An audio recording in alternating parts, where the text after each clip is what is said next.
Hello food lovers, welcome to our channel. నేను మీ రాణి రంశెట్టి. Friends, ఈరోజు recipe వచ్చేసి బ్రేక్ఫాస్ట్ రెసిపీ అండి. 10 నిమిషాల్లో చాలా సింపుల్గా టేస్టీగా బ్రేక్ఫాస్ట్ అనేది కంప్లీట్ చేసి ఫ్యామిలీకి సర్వ్ చేయొచ్చండి. ఎలాంటి మినపప్పు బియ్యం నానబెట్టి రుబ్బాల్సిన పని లేదు, మైదా పిండి గోధుమ పిండి కూడా వాడాల్సిన పని లేదు.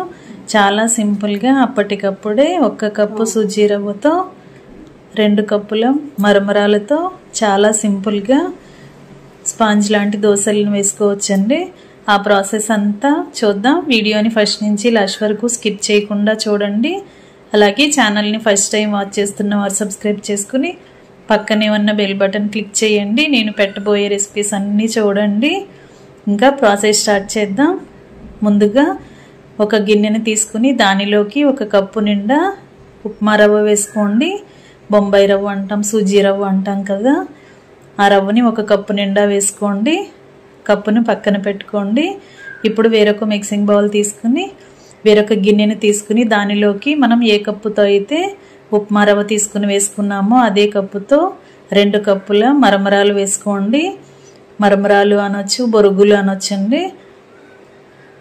1 కప్పు రవ్వకి 2 కప్పుల మరమరాలు అయితే దోశలు అనేవి పర్ఫెక్ట్గా వస్తాయి. ఇప్పుడు ఏ కప్పుతో రవ్వ తీసుకుంటే అదే కప్పుతో చిక్కటి మజ్జిగను కానీ పెరుగును కానీ తీసుకుని వేసుకోండి.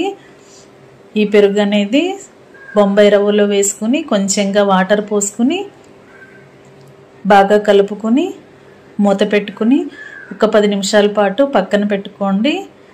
10 నిమిషాలు నానితే సరిపోతుందండి, ఎక్కువగా నానాల్సిన పని లేదు. ఇప్పుడు వేరొక మిక్సింగ్ బౌల్లో మరమరాలు తీసుకుని వేసుకున్నాం కదా, వాటి నిండా వాటర్ పోసి గరిటెతో మరమరాలని వాటర్లోకి ములిగేంత వరకు ఇలా బాగా సర్దుకోండి. మరమరాలు అనేవి చాలా సాఫ్ట్గానే తొందరగానే నానిపోతాయి కదా. గరిటెతో పైకి తేలకుండా లోపల వరకు వాటర్లోకి కలుపుకుంటూ మూత పెట్టి వీటిని కూడా ఒక 10 నిమిషాలు పక్కన పెట్టుకోండి. దోశల్లోకి చట్నీ అనేది చూద్దాం. ఈ లోపుగా పిండి అనేది నానితే సరిపోతుంది. దానికోసం 1 టేబుల్ స్పూన్ శనగపప్పు, మినప్పప్పు, 1/2 టేబుల్ స్పూన్ ధనియాలు, అల్లం ముక్కలు తీసుకుని ఘాటుకి తగ్గట్టు పచ్చిమిర్చి కానీ ఎండుమిర్చి కానీ తీసుకోండి.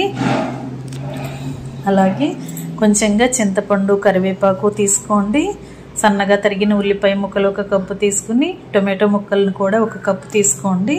స్టవ్ ఆన్ చేసి కళాయి పెట్టుకుని 1 టేబుల్ స్పూన్ ఆయిల్ పోసుకోండి. ఆయిల్ కాగిన తర్వాత పచ్చిశనగపప్పు, మినపప్పు వేసుకుని దోరగా ఫ్రై చేయండి. ఫ్లేమ్ మాత్రం తగ్గించి పెట్టుకోండి. లో ఫ్లేమ్లోనే వీటిని బాగా ఫ్రై చేయండి. శనగపప్పు, మినపప్పు అనేది బాగా ఫ్రై అవుతున్నప్పుడు కమ్మటి వాసన అనేది వస్తూ ఉంటుంది. అంతవరకు ఫ్రై చేసి 1/2 టేబుల్ స్పూన్ ధనియాలు వేసుకుని చిన్న అల్లం ముక్కని కూడా వేసుకుని కొన్ని కరివేపాకులు కూడా వేసుకోండి. వీటిని కూడా లైట్గా ఫ్రై చేసుకోండి. ఇప్పుడు పచ్చిమిర్చి కానీ ఎండుమిర్చి కానీ తీసుకుంటే వాటిని కూడా ఇలా వీటితో పాటే ఆయిల్లో వేసుకుని బాగా ఫ్రై చేయండి. ఇవి కూడా బాగా ఫ్రై అయిన తర్వాత ఉల్లిపాయ ముక్కలను కూడా 1 కప్పు తీసుకుని వాటిని కూడా కళాయిలో వేసుకుని బాగా మగ్గించుకోండి. ఇవి ఎక్కువగా గోల్డెన్ బ్రౌన్ కలర్ రావాల్సిన పని లేదండి, కొంచెంగా ఫ్రై అయితే సరిపోతుంది. వెంటనే టొమాటో ముక్కలు వేసేసుకుని కొంచెంగా చింతపండు కూడా వేసుకుని ఇవి త్వరగా మగ్గటానికి 1 టేబుల్ స్పూన్ సాల్ట్ వేసుకోండి. సాల్ట్ అంతా కూడా ముక్కల్లో కలిసేంత వరకు బాగా కలుపుకుంటూ మూత పెట్టి 2 నిమిషాలు మగ్గించండి. మగ్గిన తర్వాత స్టవ్ ఆఫ్ చేసుకుందాం. ఈ లోపుగా మనం చట్నీకి పోపు కూడా వేరొక స్టవ్ మీద ప్రిపేర్ చేసుకుందాం. దానికోసంగా 1 గిన్నెని పెట్టుకుని 1 టేబుల్ స్పూన్ ఆయిల్ వేసుకుని పచ్చిశనగపప్పు, మినప్పప్పు, ఆవాలు, జీలకర్ర వేసుకోండి. దంచిన వెల్లుల్లి రెబ్బలు కూడా వేసుకుని కొన్ని కరివేపాకులు వేసుకోండి. వీటిని కూడా బాగా ఫ్రై చేసుకుని స్టవ్ ఆఫ్ చేసుకోండి. పోపు కూడా రెడీగా పక్కన పెట్టుకుంటే మనం చట్నీ చేసిన వెంటనే పోపు అనేది కలిపేసుకోవచ్చండి. టైం అనేది సేవ్ అవుతుంది. అలాగే 10 నిమిషాల తర్వాత మనం చట్నీ కంప్లీట్ చేసుకున్న తర్వాత సూజీ రవ్వని మరమరాలని చూస్తే ఇవి కూడా బాగా నాని ఉన్నాయి కదా. ఇప్పుడు 1 గిన్నెని తీసుకుని దానిలో స్ట్రైనర్ పెట్టుకుని మరమరాల్లో ఉన్న వాటర్ అన్నీ కూడా స్ట్రైనర్లోకి వడకట్టుకోండి. ఈ విధంగా మరమరాల్లో ఉన్న వాటర్ అన్నీ కూడా కింద గిన్నెలోకి వచ్చేయాలండి. ఈ విధంగా తీసుకుని వాటర్ పక్కకు పెట్టేసుకుని ఈ మరమరాలని మిక్సీ జార్లో వేసుకుందాం. ఈ కడిగిన వాటర్ని సింక్లో పోసేసుకోండి. ఈ మరమరాలని మిక్సీ జార్లో వేసుకున్నాం కదా, దీనితో పాటుగా ముందుగా మనం నానబెట్టుకుని పెరుగులో పెట్టుకున్న ఉప్మా రవ్వను కూడా మిక్సీ జార్లోకి వేసేసుకుని కొంచెంగా వాటర్ పోసి మూత పెట్టుకుని బాగా మెత్తగా గ్రైండ్ చేద్దాం. పిండి అనేది బాగా మెత్తగా నలగాలండి. రవ్వ కానీ మరమరాలు కానీ ఎక్కడ పలుకులు అనేవి లేకుండా చాలా సాఫ్ట్గా నలిగిపోవాలి. అంతవరకు గ్రైండ్ చేసుకుందాం. ఈలోపుగా మనం టేస్ట్కి సరిపడా సాల్ట్ కూడా వేసుకుని మూత పెట్టి బాగా గ్రైండ్ చేసి తీసుకుందాం. ఇలా బాగా నలిగిన తర్వాత ఒక మిక్సింగ్ బౌల్లోకి వేసుకోండి. ఇలా పిండి అంతా కూడా ఒక గిన్నెలోకి వేసుకోండి. వాటర్ అనేవి మరి ఎక్కువగా పోయకూడదు, అలాగని తక్కువగా పోయకూడదండి. కరెక్ట్గా రుబ్బుకోండి. దీనిలోకి 1 టేబుల్ స్పూన్ వంట సోడా కానీ బేకింగ్ పౌడర్ కానీ లేదంటే ఈనో ప్యాకెట్స్ ఉంటాయి, వాటిని కూడా యాడ్ చేసుకోవచ్చండి. ఇలా వేసుకుని కొంచెంగా వాటర్ పోసుకుని యాక్టివేట్ చేసుకోండి. అలాగే 1 టేబుల్ స్పూన్ జీలకర్ర కూడా వేసుకుని వంట సోడా జీలకర్ర కూడా పిండిలో కలిసేంత వరకు గరిటెతో బాగా కలుపుకోండి. సాల్ట్ అనేది చెక్ చేసుకుని అడ్జస్ట్ చేసుకోండి. ఇప్పుడు ముందుగా మనం ఫ్రై చేసుకున్న దినుసులన్నీ చూద్దాం. చట్నీకి ఫ్రై చేసుకుని స్టవ్ ఆఫ్ చేసుకుని పక్కన పెట్టుకుని చల్లారి పెట్టుకున్నాం కదా, అవన్నీ కూడా జారిలో వేసేసుకోండి. ముక్కలు మగ్గించినప్పుడు సాల్ట్ వేసాం కాబట్టి ఇంకా సాల్ట్ యాడ్ చేయొద్దండి. ఇలాగే దీనిని గ్రైండ్ చేసుకోండి. ముందు బరకగా గ్రైండ్ చేసినట్లయితే పప్పులన్నీ కూడా బాగా నలుగుతాయి.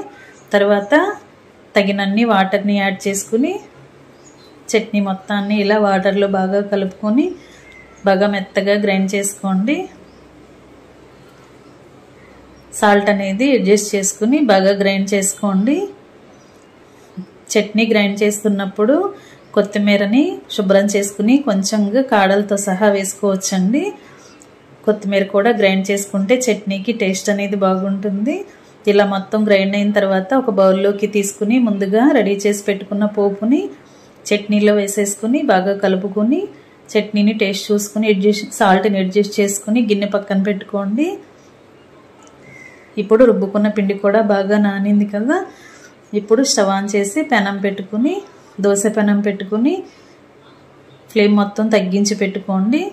ఇప్పుడు 2 గరిటెల పిండి వేసుకుని పెనానికి స్ప్రెడ్ చేసుకోండి.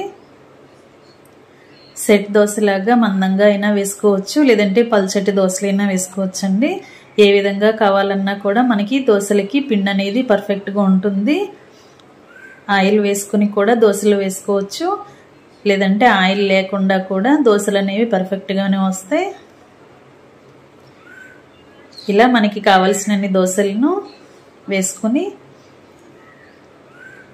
మొత్తం అన్నీ కూడా రెడీ అయిన తర్వాత స్టవ్ ఆఫ్ చేసుకుందాం. నేను కలిపిన పిండికి ఒక 12 దోశల వరకు వచ్చాయండి. ఆ క్వాంటిటీని బట్టి మీకు ఎన్ని దోశలు కావాలో దానిని బట్టి పిండి అనేది ఉప్మా రవ్వ కానీ మరమరాలు కానీ నానబెట్టుకుని రుబ్బుకోండి. పిండి అనేది ఎక్కువగా నిలవ ఉండదండి. మనం గ్రైండ్ చేసుకున్న వెంటనే కూడా దోశలు వేసుకుని పిండిని కంప్లీట్ చేసేసుకోవాలి. స్టోర్ చేసుకోవటానికి ఈ పిండి అనేది అంత పర్ఫెక్ట్గా ఉండదు.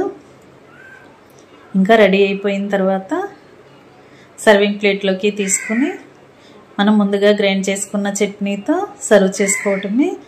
మీరు చూసినట్లయితే తెలుస్తుంది కదా, దోశ అనేది చాలా స్పాంజీగా టేస్టీగా వస్తుందండి. మీరు కూడా ట్రై చేసి చూడండి. మరొక రెసిపీతో మళ్ళీ కలుద్దాం. Thanks for watching. నేను మీ రాణి ఎర్రంశెట్టి.